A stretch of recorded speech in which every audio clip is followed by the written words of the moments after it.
Hello बच्चों, तो मेरा बहुत बहुत नमस्कार आप सभी को और एक बार फिर से स्वागत करते हैं आपका अपने प्यारे से एजुकेशनल रिफॉर्म सीमांस क्लासेस पे। जैसा कि आप लोगों को पता है कि यहाँ पे आप लोगों को इंग्लिश, मैथ और साइंस की सभी क्लासें क्लास 9, 10, 11, 12 की उपलब्ध हैं।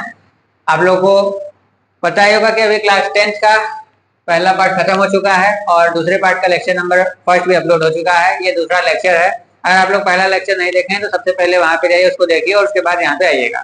ठीक है। जैसा कि दूसरे चैप्टर का हम लोग पढ़ रहे हैं अम्ल, क्षार और लवण, एसिड, बेस एंड साल्ट। तो इसमें हम लोगों का दूसरा लेक्चर है और पहले लेक्चर में हम लोग जो भी कुछ पढ़े हैं अगर आप लोग नहीं देखें तो 2 मिनट में उसका रिकैप हो जाएगा। सबसे पहले हम लोग देखे थे अम्ल क्या होता है। तो वे सभी पदार्थ जो स्वाद में खट्टा होता है और जो नीले लिटमस पेपर को लाल कर देता है और जलीय विलयन में घुलने पर H+ आयन प्रदान करता है, वो अम्ल कहलाता है। ठीक है। ये H+ आयन वाला जो थ्योरी था वो आर्हेनियस साहब दिए थे। और उसके बाद हम लोग ये देखे थे कि अम्ल कितने प्रकार का होता है। हम लोग देखे थे there are 2 type of acids, strong acid and weak acid, प्रबल अम्ल और दुर्बल अम्ल। सबसे पहले हम लोग देखे थे प्रबल अम्ल क्या होता है। ऐसा अम्ल जो किसी लिक्विड सॉल्यूशन में डिसॉल्व होने पर H+ आयन का सांद्रता ज्यादा होता है, वो प्रबल अम्ल कहलाता है। दुर्बल अम्ल क्या होता है। ऐसा अम्ल जो जब किसी लिक्विड सॉल्यूशन में उसको डिसॉल्व किया जाता है तो उसमें H+ आयन का सांद्रता कम रहता है, वो दुर्बल अम्ल कहलाता है। ठीक है। जैसे हाइड्रोजन साइनाइड एक दुर्बल अम्ल है, वहीं पर हाइड्रोजन मतलब है HCl जो है वो प्रबल अम्ल है, H2SO4 जो है वो प्रबल अम्ल है। ठीक है। तो चलिए अब हम लोग बिना देरी किए आज का नया टॉपिक स्टार्ट करते हैं और इसको जल्दी से जल्दी खत्म करते हैं। चलिए, आप लोगों का टाइम वेस्ट ना हो इसलिए हम लोग पहले से इसको लिख लिए। अब देखिए इसमें है क्या, आज हम लोग को पढ़ाना क्या है, अम्ल का भौतिक गुण यानी फिजिकल प्रॉपर्टी ऑफ एसिड। अब इसमें देखना क्या है कि अम्ल का जो है भौतिक गुण क्या क्या हो सकता है। तो सबसे पहले आप लोगों को पता है कि जो अम्ल होता है वो स्वाद में कैसा होता है। तो अम्ल स्वाद में खट्टा होता है। कैसा होता है, खट्टा होता है। और अम्ल नीले लिटमस पत्र को लाल कर देता है। अब आप लोग सोच रहे होंगे लिटमस पत्र क्या है, इसके विषय में हम लोग जब आगे पढ़ेंगे सूचक में तो उसमें बताया जाएगा। ये एक तरीके का सूचक है जो हम लोग को अम्ल और क्षार का सूचना प्रदान करता है। ठीक है। उसके बाद देखो ये लिखा है प्रबल अम्ल संक्षारक की तरह काम करता है। आप लोग सोचेंगे संक्षारक क्या है। तो पहले चैप्टर में ही आप लोगों को पढ़ा दिया गया है संक्षारण अभिक्रिया, यानी जो अम्ल होता है वो क्या करता है, धातु के साथ क्रिया करके उसके परत को क्या करता है, संक्षारित कर देता है। उसी प्रक्रिया को संक्षारण कहते हैं। ठीक है। तो जो प्रबल अम्ल होता है वो प्रबल संक्षारक के रूप में भी काम करता है। उसके बाद हम लोग देखेंगे कि अम्ल का रासायनिक गुण, केमिकल प्रॉपर्टी ऑफ एसिड। अब अम्ल के रासायनिक गुण में क्या है कि अम्ल धातु के साथ क्रिया करके एसिड रिएक्ट विद मेटल, जब धातु के साथ अभिक्रिया करता है तो क्या बनता है, जब धातु कार्बोनेट या फिर हाइड्रोजन कार्बोनेट के साथ अभिक्रिया करता है तब क्या बनता है, जब धातु के ऑक्साइड के साथ क्रिया करता है तब क्या बनता है, और फिर उसका उपयोग हम लोग जान जाएंगे। अब देखिए जब अम्ल धातु से क्रिया करेगा, जैसे मान लीजिए कोई अम्ल है, जैसे मान लीजिए HCl कोई अम्ल है, ये मान लीजिए किसी धातु से क्रिया कर दे रहा है, जैसे कि मान लीजिए Cu या फिर Na सोडियम मान लीजिए। जब अम्ल किसी धातु के साथ क्रिया करता है तो क्या करता है, एक लवण का निर्माण कर देगा और हाइड्रोजन गैस को विस्थापित कर देगा। ठीक है। वही बात हम लोग समझ रहे हैं। सोडियम जो है वो धातु है। अब धातु और अधातु में कंफ्यूज हो रहे होंगे तो यहाँ पर सोडियम लास्ट में आ रहा है इसलिए समझ जाओ ये धातु है, और जिसके लास्ट में N आ रहा होगा ना वो अधातु होगा। तो देखिए जब भी क्या लिखा है, अम्ल का धातु से क्रिया, एसिड रिएक्ट विद मेटल। तो अम्ल धातु से क्रिया करके, अम्ल धातु के साथ क्रिया करके लवण का निर्माण करता है और हाइड्रोजन गैस को क्या कर देता है, विस्थापित कर देता है, हाइड्रोजन गैस को डिस्प्लेस कर देता है। ठीक है। जब भी एसिड मेटल के साथ रिएक्ट करता है तो वो सॉल्ट और हाइड्रोजन गैस को क्या कर देगा, डिस्प्लेस कर देगा। देखिए यहाँ पर एग्जाम्पल दिया हुआ है। H2SO4 एक तरीके का अम्ल है जिसको हम लोग सल्फ्यूरिक अम्ल के नाम से जानते हैं। जिंक एक प्रकार का धातु है। जब जिंक सल्फ्यूरिक अम्ल से क्रिया करता है तो ZnSO4 यानी जिंक सल्फेट और H2 हाइड्रोजन गैस विस्थापित हो जाता है। ठीक है। उसके बाद देखिए यानी आपको ये समझ में आ गया कि जब भी कोई धातु अम्ल के साथ अभिक्रिया करेगा तो वो लवण और हाइड्रोजन गैस को विस्थापित कर देगा। ठीक है। उसके बाद देखिए धातु कार्बोनेट और धातु हाइड्रोजन कार्बोनेट से क्रिया, acid react with metal carbonate and hydrogen carbonate.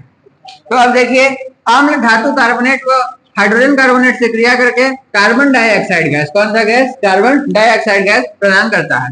देखिए जैसे Na2CO3 धातु, ये धातु है और ये कार्बोनेट है। जब धातु कार्बोनेट के साथ अम्ल यानी ये HCl हाइड्रोक्लोरिक अम्ल, जब धातु कार्बोनेट के साथ अम्ल अभिक्रिया करता है तो NaCl जो एक प्रकार का क्या है, लवण है, कार्बन डाइऑक्साइड गैस। ठीक है। और जल का निर्माण यहाँ पर कर दे रहा है। ये देखिए ये धातु है, सोडियम धातु है और ये कार्बोनेट है। तो जब भी धातु कार्बोनेट के साथ अम्ल अभिक्रिया कर रहा है लवण, कार्बन डाइऑक्साइड और जल का निर्माण हो जाएगा। उसके बाद देखिए धातु के ऑक्साइड के साथ क्रिया। अब धातु का ऑक्साइड क्या होता है, जैसे मान लीजिए सोडियम और इसके साथ जब ऑक्सीजन जुड़ जाएगा तो सोडियम ऑक्साइड का निर्माण हो जाएगा। मैग्नीशियम के साथ ऑक्सीजन जुड़ जाएगा तो ये मैग्नीशियम ऑक्साइड हो जाएगा। ठीक है, तो यही क्या हो गया, धातु का ऑक्साइड। तो अब देखिए धातु के ऑक्साइड से क्रिया, acid react with metallic oxide, अम्ल धातु के ऑक्साइड से क्रिया कर लवण व H2O यानी जल प्रदान करता है। ये देखिए ये एक धातु है Cl और ये ऑक्सीजन के साथ जुड़ गया इसलिए धातु एक ऑक्साइड बना दिया है। तो जब धातु ऑक्साइड के साथ अम्ल अभिक्रिया करता है तो क्या करता है, इसका निर्माण कर दे रहा है यहाँ पर लवण का और जल का। ठीक है, लवण का और जल का। तो इसमें कोई दिक्कत नहीं होना चाहिए कि जब अम्ल धातु के साथ अभिक्रिया करेगा तो क्या होगा, जब अम्ल धातु कार्बोनेट या फिर हाइड्रोजन कार्बोनेट के साथ अभिक्रिया करेगा तब क्या होगा, और जब धातु ऑक्साइड के साथ क्रिया करेगा तब क्या होगा, अम्ल। जब धातु के ऑक्साइड के साथ अम्ल क्रिया करेगा तब क्या होगा। अब देखिए यूज ऑफ एसिड, अम्ल का उपयोग जान लेते हैं। यूज ऑफ एसिड क्या है कि इसका उपयोग हम लोग वस्त्र उद्योग यानी क्लॉथ के इंडस्ट्री में कर सकते हैं। Cl2 फॉर्मेशन, क्लोरीन गैस के फॉर्मेशन के लिए इसका उपयोग किया जाता है। उर्वरक, फर्टिलाइजर के रूप में इसका उपयोग हम लोग कर सकते हैं।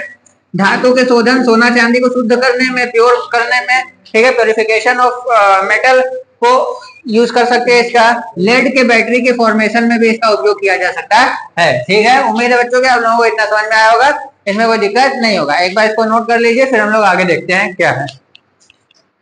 ठीक है बच्चों, तो अब देखिए हम लोग देखेंगे कि क्या होता है क्षारक या फिर क्षार। उसके बाद हम लोग देखेंगे क्षारकों के प्रकार। उसके बाद हम लोग देखेंगे प्रबल क्षारक, दुर्बल क्षारक और क्षारकों की अम्लीयता। तो ठीक है, सबसे पहले क्षार यानी बेस का नाम आप लोगों ने सुना ही होगा।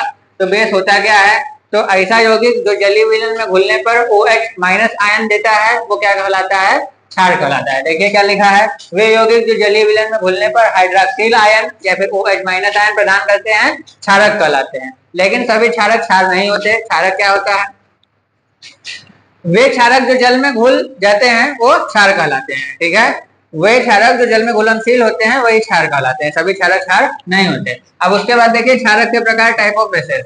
अब बेस का भी अलग अलग प्रकार हो सकता है, जैसे एसिड का प्रकार था, एक प्रबल अम्ल, एक दुर्बल अम्ल। उसी तरीके से बेस भी है, एक वीक एसिड, एक स्ट्रॉन्ग एसिड, और एक वीक बेस, एक स्ट्रॉन्ग बेस। सबसे पहले देखिए प्रबल क्षारक क्या है, तो जैसे प्रबल अम्ल था वो H प्लस आयन ज्यादा प्रदान कर रहा था, तो ये OH माइनस आयन ज्यादा प्रदान करेगा। देखिए प्रबल क्षारक वे क्षारक जो जलीय विलयन में घुलने पर ज्यादा मात्रा में OH माइनस आयन या फिर हाइड्रोक्सिल आयन प्रदान करते हैं, वे क्या कहलाते हैं, प्रबल क्षारक कहलाते हैं। जैसे कि KOH जो है वो प्रबल क्षारक है, NaOH जो है वो भी प्रबल क्षारक है।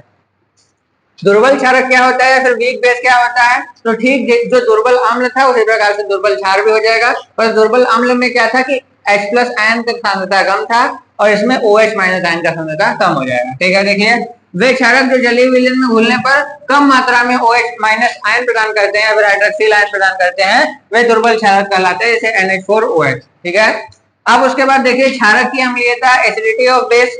ये क्या होता है, किसी क्षार के एक अणु में उपस्थित प्रतिस्थापनशील योग्य OH माइनस आयन की संख्या को उस क्षारक की अम्लीयता कहते हैं। जैसे कि यह मान लीजिए कोई क्षारक है, अब इसमें से OH आयन कितना प्रतिस्थापित हो सकता है वह इसकी क्या कहलाएगी, वह इसकी अम्लीयता कहलाएगी। इसमें से देखिए एक OH माइनस आयन प्रतिस्थापित हो सकता है, डिस्प्लेस हो सकता है, इसमें वही संख्या 2 हो जाएगी और इसमें वही संख्या 3 हो जाएगी। तो ये क्या हो जाएगा, एक क्षारकी, द्विक्षारकी और त्रिक्षारकी। ठीक है, उसी प्रकार से आप लोग इतना पढ़ लियोगे, इसको नोट कर लो। अगर इसमें कोई दिक्कत होगा तो पूछना। फिर हम लोग मिलेंगे नेक्स्ट वीडियो में नेक्स्ट टॉपिक के साथ। तब तक के लिए जय श्री राम, जय।